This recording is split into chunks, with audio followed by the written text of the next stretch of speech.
Welcome back to Hardware Unboxed. After much anticipation, of course plenty of leaks over the past few months, Intel is finally unveiling their first Alder Lake desktop processors, and they're giving us some performance expectations based on their own in-house testing.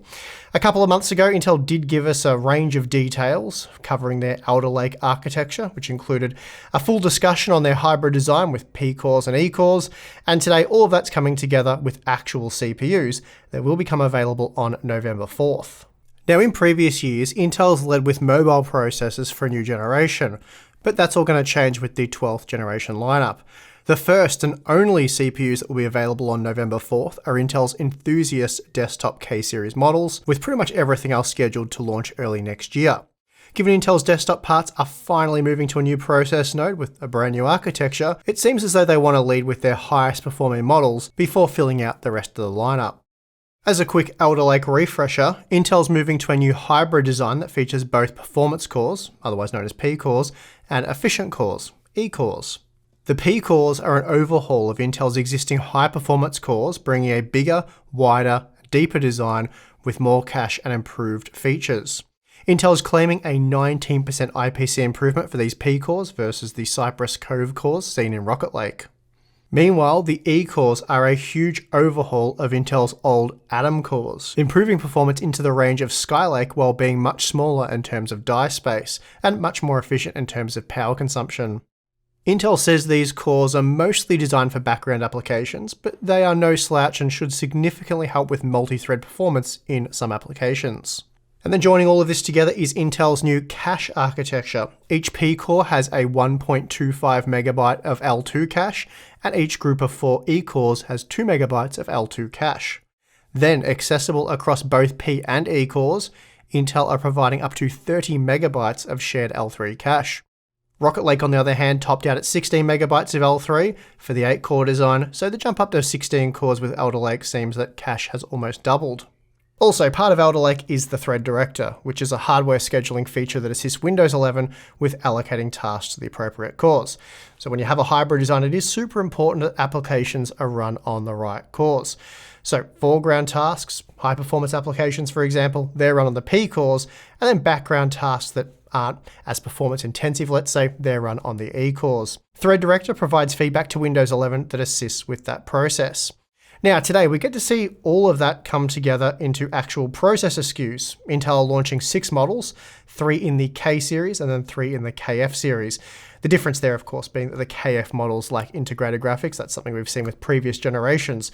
So essentially, we are getting a Core i9 design, a Core i7 design, and a Core i5 design. The Core i9 model, the Core i9-12900K, is the fully unlocked Alder Lake die. It brings with it 8 P-cores and 8 E-cores for a total of 16 CPU cores and 24 threads. So why not 32 threads, you might be asking yourself? Well, the reason being that E-cores lack hyperthreading support, so the P-core cluster is providing 8 cores and 16 threads, while the E-core cluster has 8 cores and 8 threads. As there are 2 different types of cores within this CPU, clock speeds are more complex than ever before. The P cores run at between 3.2 GHz for the base and 5.2 GHz for the boost, whereas the E cores sit at 2.4 to 3.9 GHz. So while the best frequency of the P cores can hit pretty similar to previous generations, the E cores are clocked a bit lower in addition to having lesser IPC. The Core i7-12700K brings 8 P-cores and 4 E-cores for a total of 12 cores and 20 threads, with 25 megabytes of L3 cache. Boost clock speeds are slightly lower than the Core i9 model, though the base frequency is higher, 3.6 GHz to 5 GHz for the P-cores, and then 2.7 to 3.8 GHz for the E-cores. Then we have the Core i5-12600K, which has 6 P-cores and 4 E-cores for a total of 10 cores and 16 threads, plus 20 megabytes of L3 cache. The P-cores are clocked between 3.7 and 4.9 GHz, while the E-cores sit at 2.8 GHz to 3.6 GHz. All models do support overclocking, and the K SKUs with integrated graphics have Xe-based UHD graphics 770, though Intel didn't go into too much detail on what this would bring. All models also include DDR5 4800 and DDR4 3200 memory support, though you'll need to choose which technology to use. You can't use both of them at the same time. Intel's not messing around with pricing either. Even though AMD's competing Ryzen 9 5950X with 16 cores and 32 threads has an MSRP of $800, Intel are going straight for the throat by trade pricing the 16-core Core i9-12900K at just $589. So actual retail pricing will likely be a smidgen over $600 US. You'll then be able to save around $25 for opting for the Core i9-KF model. So pricing is looking very competitive there. But of course, we still haven't seen how it performs yet, and our review will be online soon. But there will be no performance data from us in this video. But yeah, you will get those numbers from us sometime next week. The Core i7 and Core i5 models are even more aggressively priced. So we have the Core i7-12700K, that's going for $384, at least that is the trade price. Again, the actual retail price will be a little bit higher than that.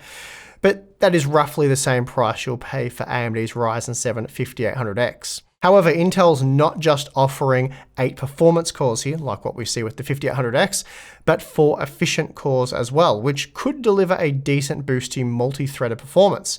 Intel's clearly looking to regain the enthusiast market share with this pricing. Then we have the 12600KF at just $264 US, so less than that of AMD's Ryzen 5 5600X's $300 price, but with 10 cores instead of 6.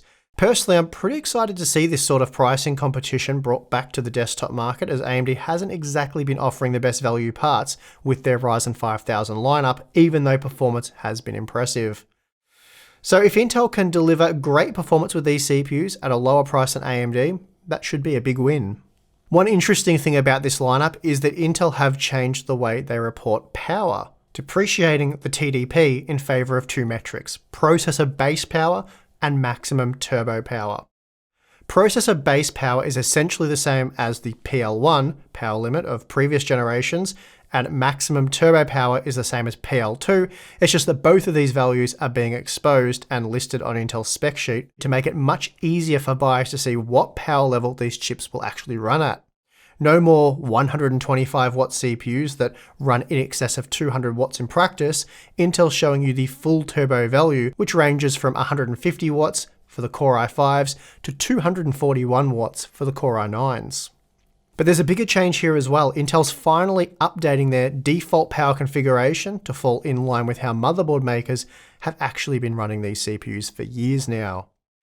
For all K-SKU processors, the default power mode will be to run the CPU at its maximum turbo power indefinitely for the best performance. Previously, the default configuration was technically what you'd see in the left graph, except almost all motherboards overrode this by default to run the CPU like the graph on the right. Both configurations were always in spec, but it caused confusion as to which configuration was correct or default. And just as important to us, which mode reviewers should test with.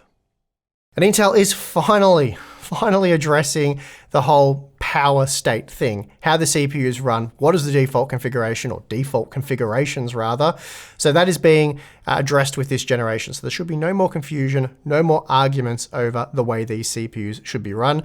And the good news is they're going with the specification that we've been recommending, well, what we've been using, because it is the default out-of-the-box specification, and it is how most of you will be using the CPU. So that made the most sense to us, and thankfully Intel has decided to agree with that. So the default spec is now to run the CPU at the maximum turbo state, or maximum turbo power indefinitely, which is in line with the default out-of-the-box configuration that motherboards were running these CPUs at, as I've said.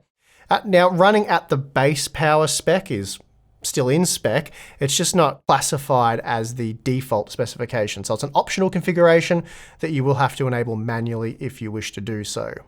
Before showing Intel's performance claims, let's talk about the rest of the platform features. Each Alder Lake CPU being announced today has 20 PCI Express lanes direct from the CPU. This is split into 16 lanes of PCI Express 5.0 and 4 lanes of PCIe 4.0.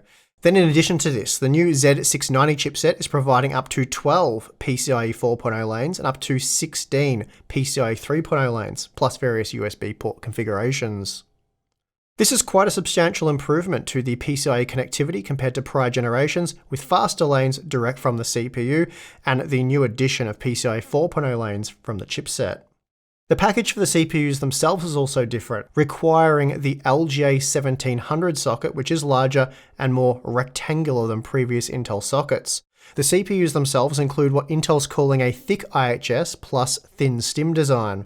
What this means is the die is 25% thinner, the solder thermal interface material is 15% thinner, and the IHS is now thicker. And this redesign is targeted at overclockers, and there really are a lot of features provided with Alder Lake that should be interesting to overclockers. You'll have full control over the core ratios for both the P cores and E cores, as well as control over the BCLK and ring/cache frequency. Intel even lets you dial down further if you want stuff like per core enabling, full voltage controls, AVX offsets, and so on. All of this stuff will be available in a new version of the Extreme Tuning utility, including a one-clock overclocking tool. Then for memory, Intel are introducing XMP 3.0 with DDR5. We already know Alder Lake will be the first desktop platform to support DDR5 memory, and again, you'll have to choose between using either DDR4 or DDR5. They can't be used at the same time, and you'll likely need to buy either a DDR4 or DDR5 motherboard. But if you do choose DDR5, you'll again have access to XMP 3.0, which introduces a few new features. The big one is the increase in stored profiles from 2 to 5, 3 of which are vendor profiles and 2 of which are rewritable profiles that the user can configure. So that is something that overclockers are very much going to enjoy. I imagine Buildzoid is going to have a lot of fun with that one. There's also descriptive profile names, which is going to make it much easier to know what profile does what, along with a few other improvements. So very exciting stuff there for XMP 3.0. So that's most of the new platform features. P-cores, E-cores, the new cache layout, DDR5 support with XMP 3.0, a PCI Express 5.0 support with the improved PCIe from the chipset, a new overclocking features, and of course the SKU list. So now it is time to work through Intel's performance claims for Alder Lake. First up, we have gaming performance. Intel's claiming their new 12th gen processors are the world's best for gaming. So quite a big claim there. Across the 31 games tested, they have tested a lot of games, which is good to see. Intel claimed the Core i9-12900K to be 13% faster on average than the 11900K.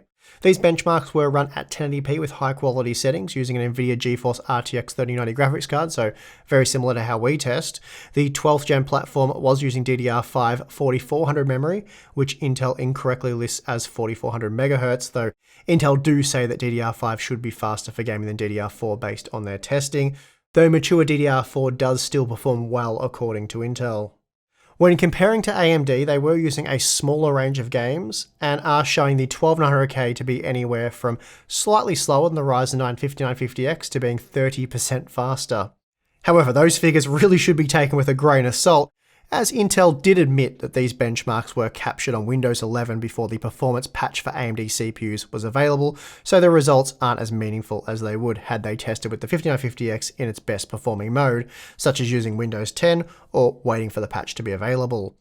So a little bit dodgy there. I feel like they were taking advantage of that situation, but it shouldn't really influence media anyway, as they will test in a more appropriate configuration. Intel also claims that the 12900K would still be the world's fastest gaming CPU if they used DDR4 memory, though they didn't show that data to back up that claim. Another interesting note is that Intel mentioned that they tested with Windows 11's virtualization-based security feature enabled. We recently showed in our Windows 11 versus Windows 10 benchmark video that VBS does hurt performance on the Core i9-12900K in games, though the degree to which performance is impacted depends on the game. And this could mean that if the 12900K is superior at managing or accelerating VBS, then the gains shown versus 11th gen may be greater than they would have been if both platforms were tested with VBS disabled. And that's how we would test, but still the VBS enabled disabled thing could be something that we'll explore in a future video. Moving on, Intel spent a bit of time talking about the software challenges of working with a hybrid CPU architecture and some of the best practices for developing applications. It sounds as though while Alder Lake should work fine for a large number of applications, there will be some initial teething issues. Of specific interest for gamers is that de novo DRM wasn't initially compatible with Alder Lake, though Intel did work with de novo to correct that issue, which will need to be applied as a patch to the affected games. Intel said 91 games were impacted and 32 are yet to be fixed, though 16 of those should be fixed before Alder Lake launches. It is unclear if other types of DRM or anti-cheat are affected. For productivity performance, Intel's talking about significant performance gains over their previous 11th generation parts. For example, Intel was showing gains in excess of 30% comparing the 1200K to the 1100K in Adobe applications, and showed similar gains later in applications such as Autodesk Revit. However, at no point during Intel's presentation did they even compare 12th gen CPUs to AMD's competitors in productivity workloads, and made no claims about being the world's fastest chip for productivity like they did with gaming. And this suggests to us that Intel is unlikely to beat AMD in productivity, and it will also be interesting to see how the 12900K compares to the 10900K in some of these applications, given the 10900K was faster than the 1100K at times. Intel also showed an IPC benchmark showing Intel's various core architectures at the same frequency. 12th gen P cores ended up 28% faster than 10th gen and 12% faster than 11th gen, while the E cores effectively matched 10th gen in IPC despite being significantly more efficient. In fact, Intel believes that the 12900K is 50% faster than the 1100K at the same peak power level, 30% faster when limited to 125 watts, and on par when using just 65 watts compared to the 1100K's 250 watts. In other words, Intel's claiming this new architecture is significantly more efficient, especially at lower power levels. And that pretty much does it for Intel's announcements today. They are opening up pre-orders for the 12th gen parts now. Availability is scheduled for November 4th, although of course we recommend that you don't pre-order anything until you see the actual performance from a variety of reviewers. Always worth checking out multiple different review sources before buying anything because, well, of course, Intel will have shown their products in the most favorable light possible with this presentation. So again, yeah, wait to see the reviews. But again, what Intel has shown here is really quite decent. It's certainly very exciting. I haven't been this excited about a CPU release in quite some time. And it even looks like it's going to be quite good in terms of value. But yeah, there's a few other things, motherboard pricing and memory. I'll talk about that in a minute. But yeah, of course, we still have to go through the full benchmark suite over the next week or so to determine just how good these processors are. There are also a fair few questions that I think it's fair to say went unanswered here, such as how does the 12900K compare to the Ryzen 9 5950X and stuff like productivity? Very interesting to see that. We also didn't really get much of a clear look at the total platform costs. So there's something I alluded to a moment ago. So the 12th gen CPUs, they do seem a bit cheaper than AMD's counterparts. You know, if you're comparing just the CPU prices, they do look like they're offering quite great value if Intel's performance claims are to be believed. They'll be ballpark, I'm sure. But yeah, they don't factor in stuff like the costs of a Z690 motherboard and of course DDR5 memory, though that is somewhat optional, I suppose. But yeah, DDR5 memory is set to be quite expensive, perhaps 50%, 60% more expensive than DDR4 memory, and we'll have to explore if it's going to be worth that. And of course, we'll have to wait till we actually see availability and pricing of the memory. In any case, there are lots of questions that will be answered when we review these CPUs next week and start exploring all the relevant elements to Alder Lake, like DDR5 versus DDR4 performance, which motherboards are worth buying, and the list will go on. There'll probably be 4 or 5 videos straight after the initial review, so I'm going to be very, very busy. But yeah, lots of fun times ahead, and as I said, I haven't been this excited about a CPU release in some time, so at least in that sense, good job, Intel.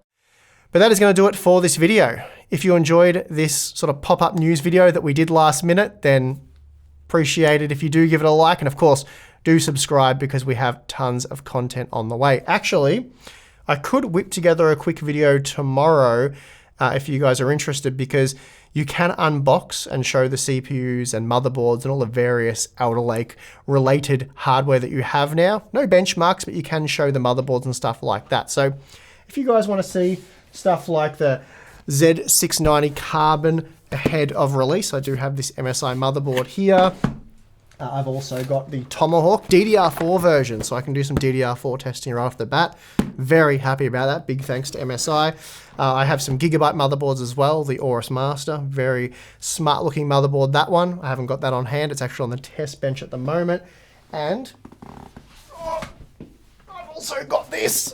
So MSI sent over this box, And if you want to know what is in this box, yeah, let me know in the comment section below and we can unbox it, do a bit of an unboxing boxes video tomorrow, something I haven't done in a long time. So I think this warrants a bit of a closer inspection. If you guys are interested, let me know.